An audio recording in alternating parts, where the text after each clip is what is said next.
Hi there, this is Craig Beck from StopDrinkingExpert.com. Welcome to today's video blog. I want to talk to you about using alcohol to cope with life, because it is one of the most common reasons given by people who are addicted to alcohol. And so they will say, I drink because it helps me cope with life. And I understand that, and it feels very real. And the reason for that is that alcohol makes life unbearable. It creates anxiety, stress and worry, and a sensation of general unease. And what drinkers slowly discover is that when you drink alcohol, all those bad things go away. And so they make 2 + 2 = 4. But actually it's not even the right math. All that anxiety, all that stress, all that uneasiness wouldn't be there in the first place if alcohol hadn't placed it there. So what you're removing is what alcohol put there in the first place, and it creates a loop. But people so often say, I drink because it helps me cope with life.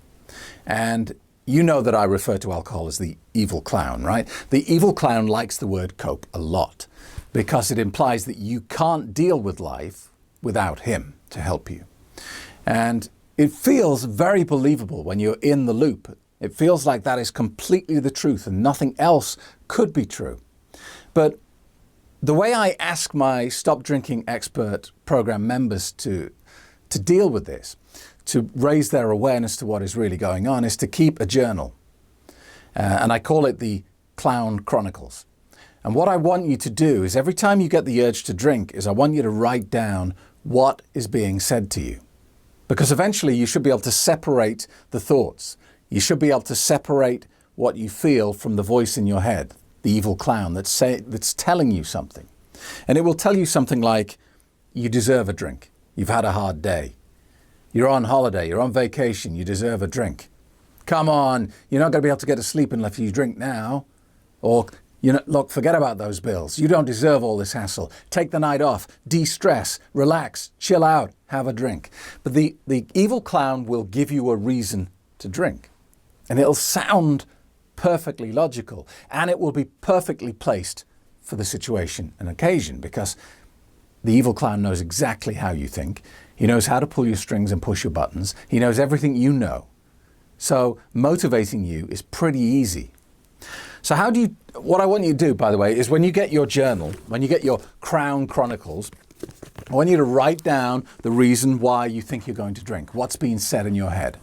And then I want you to take that sentence and change the drug. Because if you change the drug from alcohol to another drug, it becomes ridiculous. For example, I need alcohol to cope with life. I need heroin to cope with life. It sounds ridiculous, doesn't it?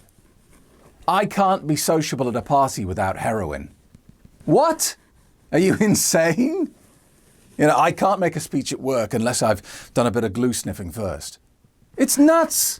But if you put alcohol in there, it sounds okay. So why is that? And that is because we have a westernized social conditioning around alcohol, where we tell each other, and we all agree, that alcohol is a harmless social pleasantry. It's fine. Give the kids a sip as a little treat. Have it at weddings, have it at birthdays, have it at funerals, have it everywhere. Alcohol is harmless, is what we tell each other. The government endorses it, allows it to be advertised. The advertising is unregulated. The advertising for alcohol gets a license to say whatever it wants. It can lie, it can make up anything. No other product has this free range. Alcohol can tell you it makes you more sexy, more confident, more eloquent, more this, more that, and nobody ever questions it. And all the time, we're all agreeing it's just a harmless pleasantry. Drink it in moderation, you're all right. But we can't drink it in moderation because it's the second most addictive substance on planet Earth. So you have to get rid of this notion that alcohol is harmless, right? Because we have alcohol in one box and then we have all other drugs in another box. And we say that all these drugs are evil and they kill people and they're terrible and they should be banned. Heroin, cocaine, glue, meth, even nicotine, cigarettes are in this box now. Oh, what a dirty, disgusting habit. It gives you lung cancer. How could you do that? But this box for the alcohol, hey, knock yourself out. Harmless social pleasantry. But this box kills 2.5 million people every year.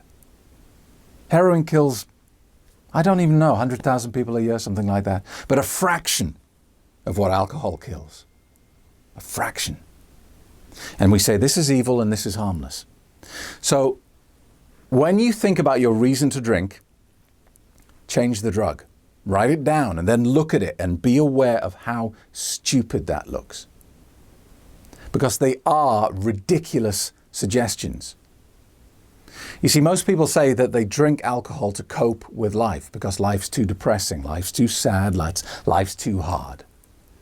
So where's the logic in when you're in a very dark, depressed place, not coping with life, when you're struggling with life? Where is the logic in drinking a depressant? Surely that's the last thing you should be doing. I mean, that's like going to hospital with a broken leg and the doctor saying to you, right, we're going to break the other leg just to fix it. It's insane. It's insanity. I mean, look when we use alcohol at funerals, when we're suffering with grief, when we're at our lowest point, when we're so depressed we think we're going to fall apart, and somebody puts a glass of whiskey in our hands. Hey, thanks for the depressant. That's really going to help me. Idiots! We're all stuck in this loop. This is the truth about alcohol, and the truth, my friend, will set you free. That's what my course is all about. It's about understanding that alcohol has lied to you repeatedly. And as soon as you see that the wolf is just wearing sheep's clothes, then it becomes easy to stop drinking. Thanks for watching. If you have any questions, drop me an email via the website www.stopdrinkingexpert.com.